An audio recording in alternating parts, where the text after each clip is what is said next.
Hi, so today what I'd like to talk about is flying in Legion. Now, since 7.2 came out, in theory it was possible to get flying. Some people got it reasonably quickly when they chased that reputation grind. Some lazy beggars like me have only got it a few days ago, and there's some people presumably who still haven't got it. So what I'd like to discuss is, first of all, what are the benefits of them? They may sound obvious to it, but what are the disadvantages to us as players in terms of the gaming experience as a result of having flying? And also, is it a good compromise to have flying released halfway through the expansion as we have at the moment? Now, what I ought to do is just very quickly do a bit of potted history on flying in World of Warcraft to begin with, for those who maybe don't know. So it first of all came in Burning Crusade. It made sense to have flying there because the zone, you know, is the shattered world of Outland, all these zones that were sort of supposedly loosely held together. So it did make a great deal of sense to have flying there. You got it at level cap, you didn't get it while you were leveling. So you still had to negotiate awkward zones like Blade's Edge Mountains. And in my case, I was a bit thick. I was leveling my last couple of levels in Shadowmoon Valley, which was not an easy place without flying. But when you look at the map, I didn't even think of going to Netherstorm at the time, because I thought, well, Netherstorm's not connected, you must need flying to get there. What I didn't realise is that there's a land bridge to it from the northeast of Blade's Edge Mountains, but because I didn't get on with Blade's Edge Mountains at all, I didn't like the quest there. And also the corpse runs were a nightmare. Some of those corpse runs, because of the terrain, took ages. So I never actually got that far up there until I had flying and went over and went, oh look, there's a bridge here. And then it came in Wrath. I mean, did we really need it in Wrath? No, we didn't. Some people point to the fact as well, you've got all this really impressive, huge terrain, which you'd never be able to get around. But, you know, they designed the terrain such that we would have flying for it. So they easily could have designed little transporters or something like that to get us around, or, you know, as we normally would. Remember, again, while we were leveling, we didn't have access to it. So there were ways to get around these places. And then after that, it was sort of in the game. When Cataclysm came, they opened up flying to almost all of the old zones as well. It didn't include the starter areas for the Draenei and Blood Elves for reasons. But it did include all the other ones. In fact, they extensively redesigned all those zones. Now, I could take issue with that, is the fact that they spent so long redesigning that 1 to 60 content, including making the terrain suitable for flying, that at the end of the expansion they sort of were running empty. But, you know, at that point it was very much in the game. So when Mists of Pandaria came in, again, same thing. You know, while we were leveling, we were getting around as normal, so it was possible to get around, but they gave us flying at level cap, and then obviously we just, you know, the world seemed a lot smaller.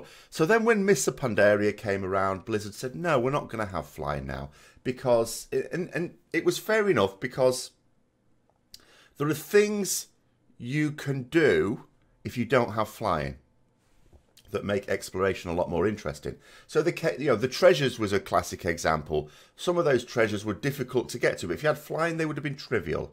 But then what happened, and this is where I sort of agree and disagree with Blizzard. During Warlords of Draenor, this wasn't right at the start, but later on, they said, we're not going to have flying anymore. We're not, and it wasn't just, we're not going to have flying in what? You know, we're not having flying. We're never having flying in this game again. Now, where I agreed and disagreed with them on this one. Where I agreed with them is I did agree that having flying takes something away from the experience of moving around. So, I'll give you an example from vanilla when we didn't have flying at all. Now, getting to the raid dungeon, for example, could be potentially quite interesting. Now, it was pretty straightforward if you were Alliance. Getting to, like, the raid instances in Blackrock Mountain, probably more of a hassle for Horde. But as Alliance get into places like, say, Onyxia's Lair, it may have been awkward for Horde as well, I'm not sure. But I know, Onyxia's Lair in particular, remember, so we needed to go to Menethil Harbour, get the boat there, and then we'd sort of, it was quicker to just swim across with our Azure Silk Belt usually, or if there was a priest gave us levitate, that'd be handy too. Go across there, and then we were sort of dodging various mobs, including a few elite dragon mobs, to get into Nixie's lair itself. Going to Diamol, I used to get off a flight point at Feralus. And again, whether this was the best way or not, I don't know. But the route I used to take involved riding through like a horde encampment. So you'd have Tauren chucking tomahawks at your back while you were getting through there, hoping you didn't get dismounted. You know, and stuff like that made it more interesting. Sorry, I mean, with flying, I'd have just gone from point A to point B.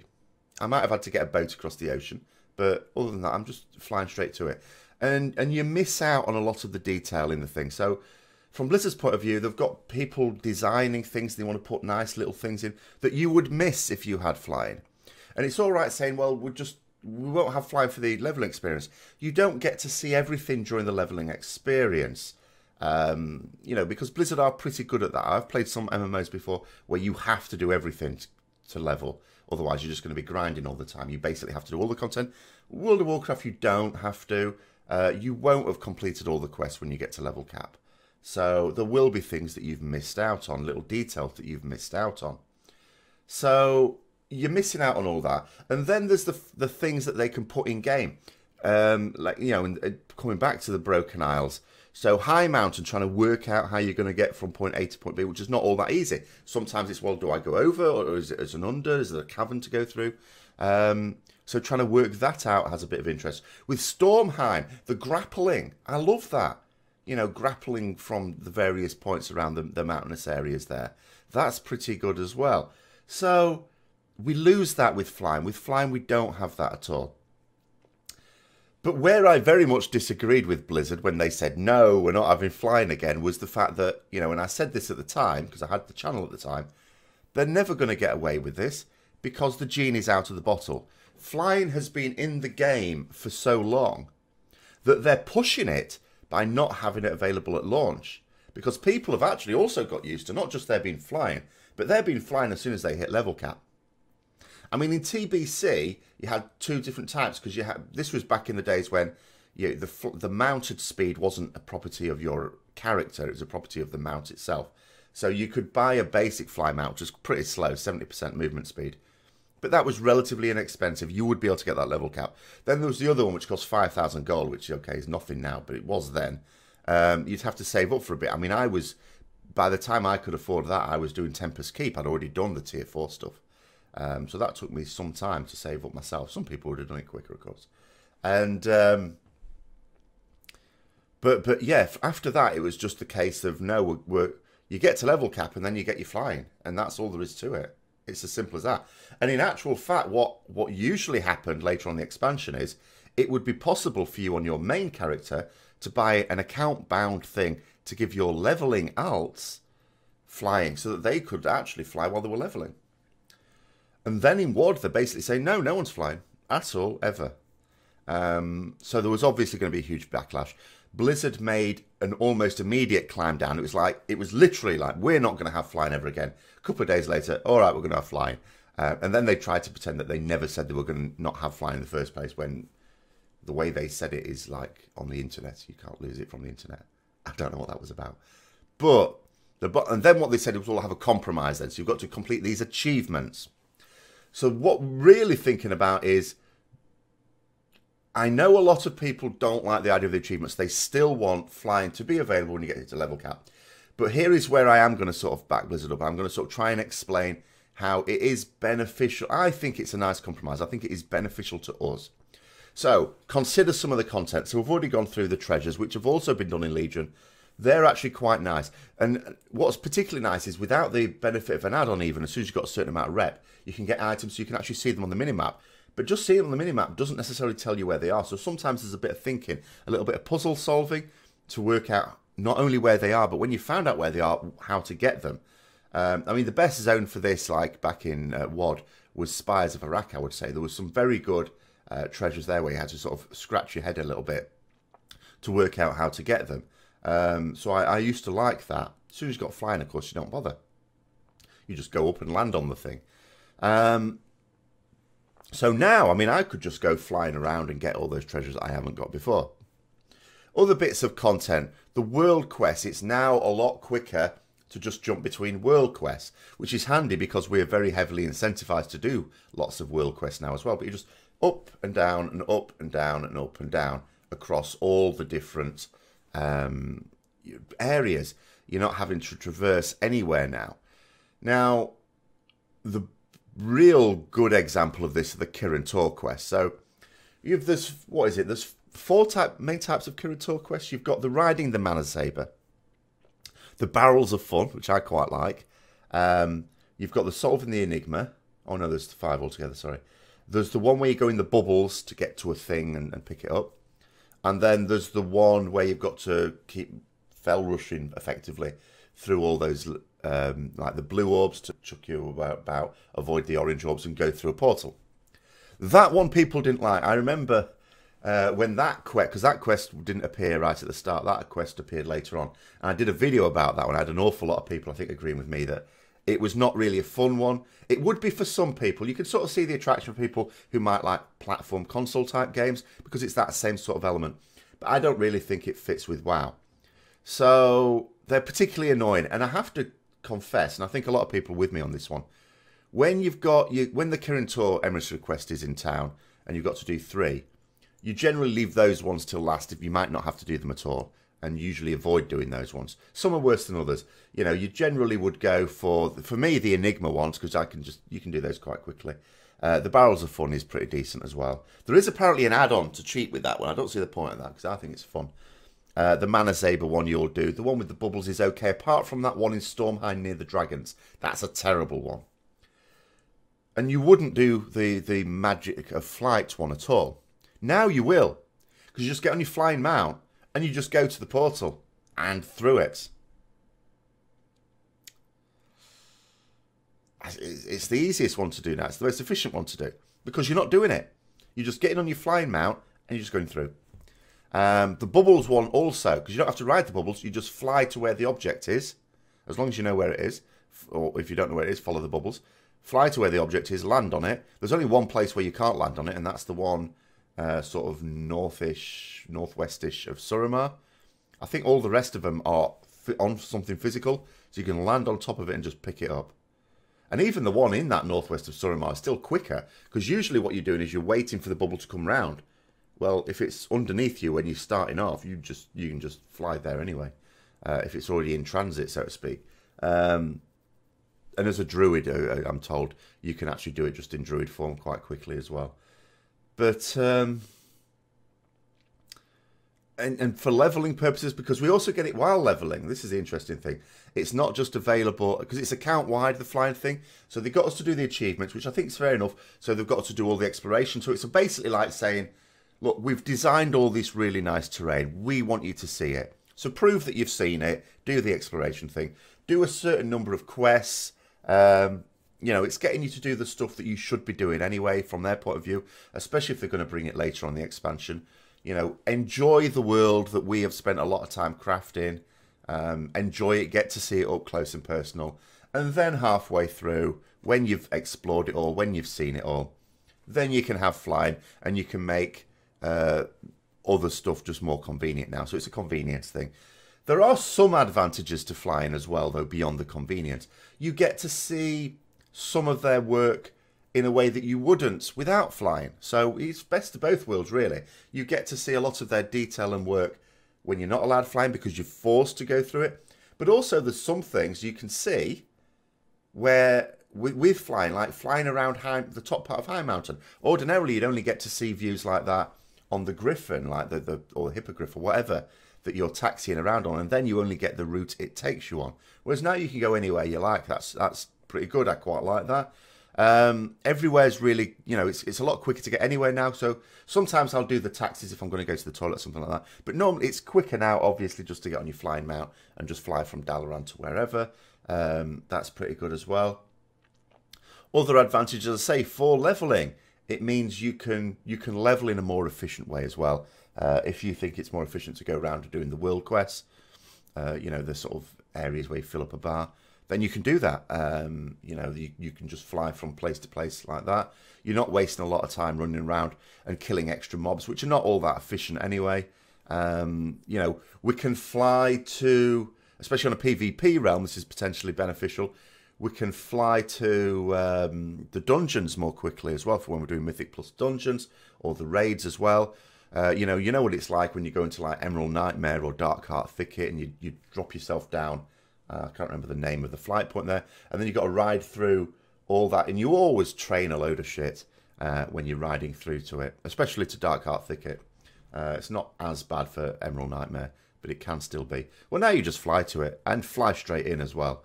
If you're on a server, a PvP server, where the opposite faction are the dominant one, you can just fly straight in. Karazhan will be... everything is sort of like... Because you know what it's like with Karazhan. Everyone tries to mug you on that bridge if you're waiting on the bridge. So you don't do that. What do? Is you fly over it, you wait for someone to open the gates, and then you fly in. And you can do that with all the raids now. Apart from, I suppose, Nighthold. But, yeah. There are a couple of little issues, though, that they haven't quite worked out. Maybe they have worked out, it's just our fault. Definitely pack a... It's a shame we don't have parachutes. I'd definitely pack a Goblin Glider. Because I was flying over a bit of Suramar, I can't remember what it's called now. I don't know, it's Falanir or something. And it's like a Colosseum type area with all the webs and stuff like that. I was flying over that and trying to sort of fly into it and going to land myself on a web. And then suddenly the flying cut out. It's like, no, you're in an area where flying's not allowed anymore. Even though the sky is still up. And died. So, and I wasn't on my Paladin, so I couldn't bubble. I was on my Warlock, my freshly dinged Warlock. So I wasn't particularly happy about that one. But anyway, sort of coming back, trying to get back on track, finish it off. So as I say, I mean, the basic choices that were sort of laid out, and Blizzard developers were themselves split on this, are that you have no flying at all.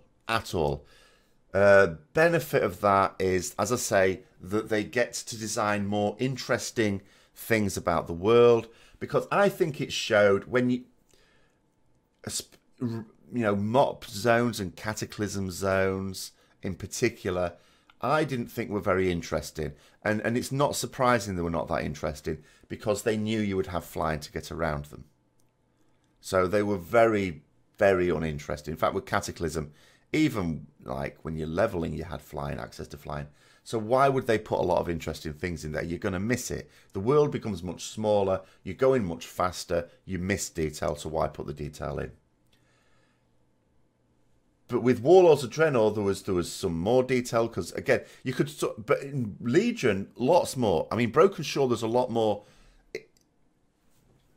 detail to it, and I think probably the reason was when they were first designing the Warlords of Draenor zones, they were probably still undecided. In fact, I'm quite sure they were undecided. And I think with the Broken Shore, they were much more settled that you're not going to have flying, at least at the start of the expansion. So I do think there are benefits to the not having flying at all. But on the other hand of it, there are a lot of people who demand it. It's a part of the game. It's not something you get in all MMOs. It's a big feature of World of Warcraft that you have flying. It opens up to other things as well. You know, a bigger range of mounts, for example. If we don't have flying anymore, then that means not only are you making your flying mounts largely useless, not completely, but you can still ride them normally, but that just looks stupid.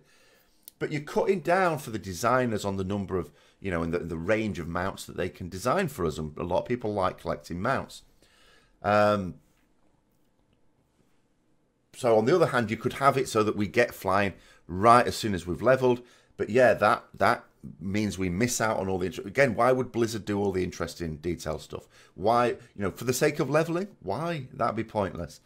We only level for a very short period of time. It's not worth their time coming up with lots of clever ideas for terrain and ways to get around it, but not obvious ways, and get us to solve puzzles to effectively try and get around the place.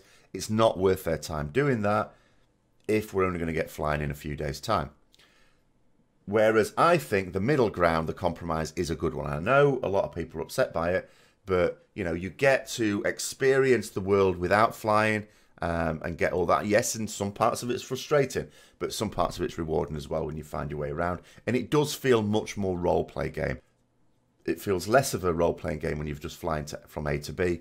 But then when you're getting halfway through, you've effectively done that. I mean, okay, yes, there'll be new players coming into the game and that's happening. But then they've got to do all the achievements. That's the good thing about the achievements. It's not just that they're introducing flying late on in the expansion. They're coupling it with doing these achievements. So even if you do join the game late, You still have to do these achievements. You still have to see the world as it's intended to be. The only downside is now that you've got other people flying that are competing with you and potentially swooping in little death squads on PvP realms to gank your poor defenseless low-level alt. I have started every now and then when I was leveling to send my paladin on my other account as like a guardian angel flying in the general area so I could swoop down, at least exact revenge if anyone attacks them.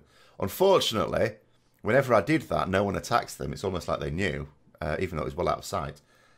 And every time I forgot to do that, because it's a bit of a hassle to do it all the time, that's when I got ganked. Annoying.